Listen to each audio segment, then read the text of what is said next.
Este es el módulo número 8 de la clase Políticas de los Negocios.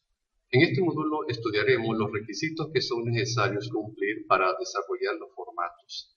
También estudiaremos dos técnicas para elaborar el instructivo de llenado de los formatos. Y por último, veremos cuáles son los métodos para la implementación del manual. ¿Qué son las formas o formatos? Es cualquier documento que se utiliza para recopilar datos por aquellas actividades que son de uso común o repetitivas.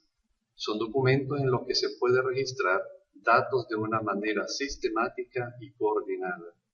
Los formatos deben tener un diseño uniforme y deberán contener las aclaraciones, explicaciones y espacios para la anotación de los datos obtenidos. ¿Qué requisitos son necesarios para elaborar formatos? Veamos algunos de ellos. Hay que definir claramente el o los objetivos del formato. También hay que asignar una codificación a cada documento con el objeto de que pueda ser identificado fácilmente. Además, hay que asegurarse que se incluirá toda aquella información que es necesaria para todas las áreas que harán uso del formato.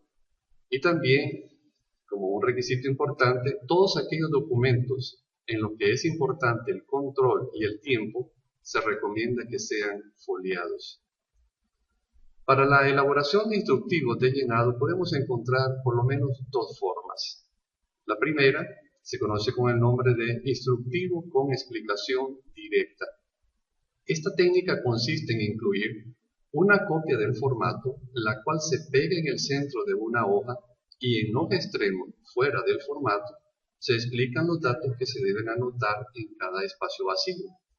Para identificar con facilidad las instrucciones que se dan a cada concepto, se traza una línea desde el espacio que deberá ser llenado con su correspondiente instrucción. En el siguiente ejemplo, es un formato cuyo nombre es solvencia de examen final. Allí podemos ver cómo aparecen los espacios en blancos para los cuales se está solicitando que se llene con los datos que se pide de manera muy específica. En este ejemplo podemos ver que están enumerados desde el 1 hasta el 5. Por ejemplo, podemos notar que en el primero, número 1 dice nombre y luego hacia un lado viene la explicación donde se indica que se debe incluir el nombre del alumno a quien se le está otorgando la solvencia. Y quiero que veamos, por ejemplo, en el número 4, donde se indica la fecha. Si no hubiera una explicación, esto se podría convertir en una situación problemática porque pudiéramos preguntarnos, ¿cuál es la fecha que se va a colocar aquí?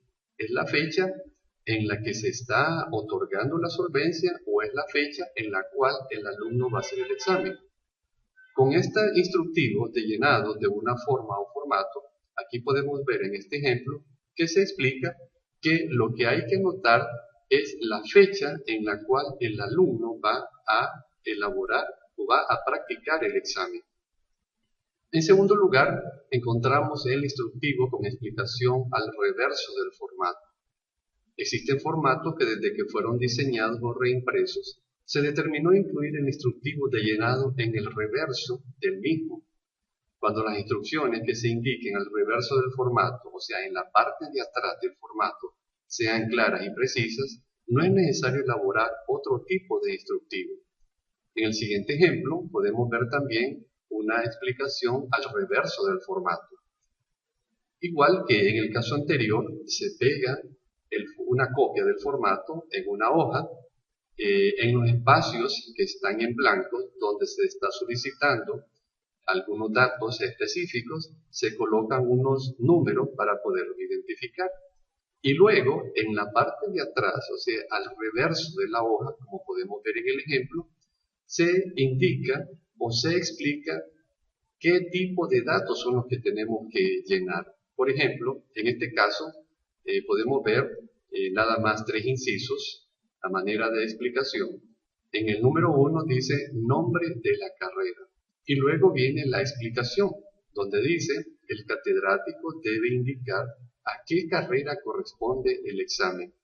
En el número 2 dice periodo. Aquí se debe colocar el periodo en que se aplicará el examen.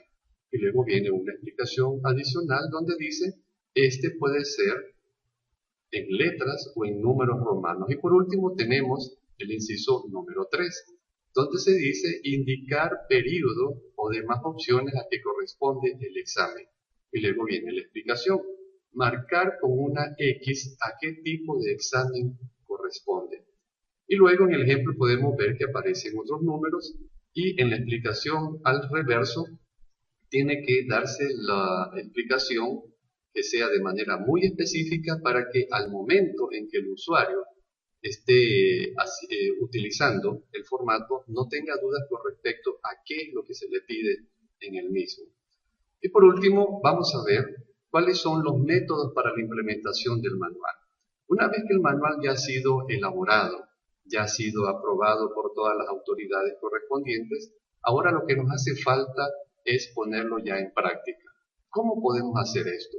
Podemos identificar por lo menos 5 métodos diferentes. En primer lugar tenemos el método instantáneo, luego tenemos el método del proyecto piloto, seguidamente el método de implementación en paralelo, también tenemos el método de implementación parcial o por aproximaciones sucesivas, y por último tenemos lo que se conoce con el nombre de combinación de métodos. Muy bien, con esto finalizamos el módulo número 8 de la clase Políticas de los Negocios.